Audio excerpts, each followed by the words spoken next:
இன்னைக்கு சப்பாத்திக்கு நம்ம ஒரு சைட் டிஷ் பார்க்க போகிறோம். சால்சா பண்ண போகிறேன்.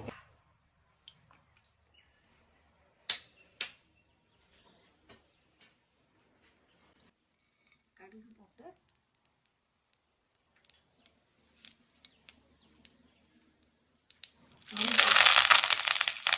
கருவேப்பிலை போட்டுட்டு ஒரு 3 பூண்டை இடித்து வச்சுருக்கிறேன், அதை போடுறேன்.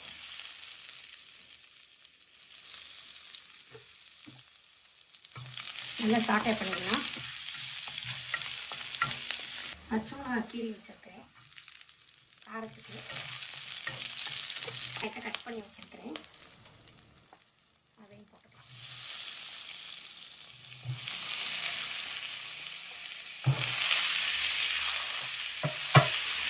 வெங்காயம் நல்லா வதங்கணும். தேவையான உப்பு,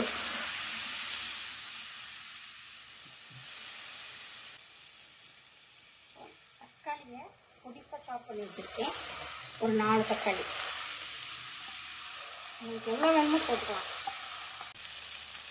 இதுக்கு நல்லா கொஞ்சம் பழுத்த தக்காளியாக போட்டுக்கோங்க, அதுதான் நல்லாயிருக்கும். இப்போ கொஞ்சம் மஞ்சள்தூள், காரத்துக்கு மிளகாத்தூள்,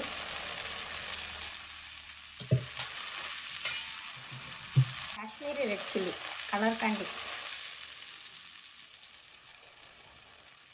ஏற்கனவே நம்ம உப்பு போட்டோம்.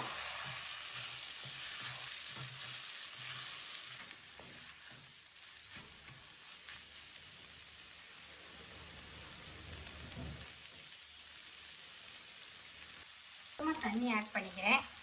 இது கொஞ்சம் வேகணுன்றதுக்காண்டி கொஞ்சமாக தண்ணி, இந்த மசாலா வேகணுன்றதுக்காண்டி. இப்போ பார்த்தீங்கன்னா இது நல்லா எண்ணெய் பிரிஞ்சு சிம்மில் வச்சுருக்கேன். நல்லா சிம்மில் வச்சு எண்ணெய் பிரிஞ்சு வந்துருச்சு. நல்லா இதுலேயும் வதக்கிட்டு வெங்காயம் தக்காளி நல்லா பொடிசாக நறுக்கிக்கோங்க. சாப்பர் இருந்தால் கூட அதுலேயும் போட்டுக்கோங்க, இல்லைன்னா.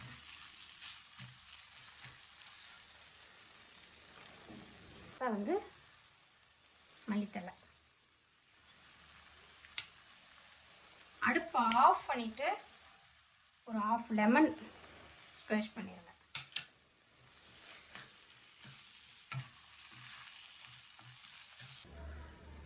இந்த லெமனை